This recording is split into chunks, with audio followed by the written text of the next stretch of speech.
किशोरवयीन म्हणजे काय? किशोरवयीन म्हणजे काय? किशोर वय म्हणजे काय? सांगा बघूया. सांगा की. सांग सचिन.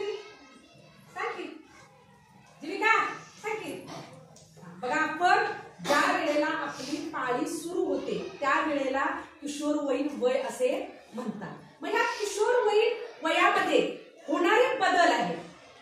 मुलांचे वेगळे बदल आहेत आणि मुलींचे वेगळे बदल आहेत. बरोबर आहे का? आता मुलांना उदाहरणार्थ मुलांना किशोरवयीन मध्ये मुलगा येताना काय होते बदल? काय माहिती आहे का तुम्हाला? मुलांना माहिती आहेत का? नाही. उदाहरणार्थ काय होणे? आवाज त्यांचा काय होणे? घोगरा होणे. आवाज घोगरा. त्यानंतर त्यांच्या नाकाच्या खाली मिशी येणे, दाढी येणे. बरोबर आहे काय? काकेत केस येणे. हे सुद्धा काय आहेत? किशोरवयीन मुलांचं काय आहे? बदल आहे. त्याच्यानंतर मुलींच्यात सुद्धा बदल आहेत. मुलींच्यात सुद्धा बदल आहेत. बघा कसे की आपली उंची वाढते. काय होते? उंची वाढते. त्यानंतर आपली छाती मोठी होते, आपले हिप्स मोठे होतात. म्हणजे याच्यामध्ये बदल आहेत. ते किशोरवयीन येताना काय होतं की मुलींच्या मध्ये सुद्धा बदल सेम होतात आणि मुलांच्यात सुद्धा बदल त्यांच्या सेम होतात. म्हणजे आता आपण काय करायचं असतं की आपल्या स्वच्छतेबाबत जसं की काळजी घ्यायची आहे. आपण कशी घ्यायची आहे काळजी? तर तुम्ही ज्या वेळेला तुमची आता पिरियड्स सुरू झालेले आहेत म्हणजे तुमची पाळी येते त्या वेळेला तुम्ही आता पावसाचं वातावरण असल्यामुळं आता मगाशी सांगितलं मी तुम्हाला की आपले जे अंडरवेअर आहेत ते सुद्धा तुम्ही व्यवस्थित वाळवून ठेवले पाहिजे, वाळले पाहिजे. ते म्हटलं तर काय होते सांगा की काय होतं?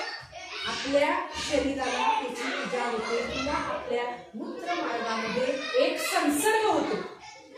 जंतू गेल्यामुळे संसर्ग होतो. उदाहरणार्थ खाज येणे, तिथं खाज येणे. त्यामुळे आपण स्वच्छतेच्या बाबतीत अगदी व्यवस्थित नीटनेटकं राहिलं पाहिजे. तुम्ही पाळीच्या दिवसामध्ये सुद्धा अगदी व्यवस्थित तुमची स्वच्छता ठेवली पाहिजे.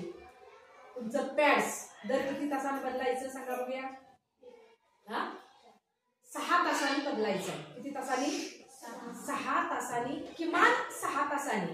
अगोदर जर एकेकाचा रक्तस्राव जर जास्त असेल तर 4 तासांनी सुद्धा बदललं जावं.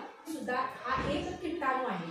जेव्हा तुम्ही तुमची मम्मी एखाद्या वेळेला भाकरीच्या टोपल्यात भाकरी उरलेली आहे समजा, भाकरीच्या टप्प्यात भाकरी उरलेली आहे समजा आणि 2 दिवस बघितलीच नाही त्याच्याकडे, त्यावेळेला बुरशी कशी येते बघितलाय तुम्ही कधी?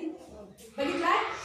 तशाप्रमाणेच ओलं म्हणजे भाकरी कशी असते? ओलसर असते. तसंच आपले अंडरवेअर सुद्धा ओलसर जर असेल तर त्याला बुरशी पकडते, त्याला त्याच्यामध्ये किटाणू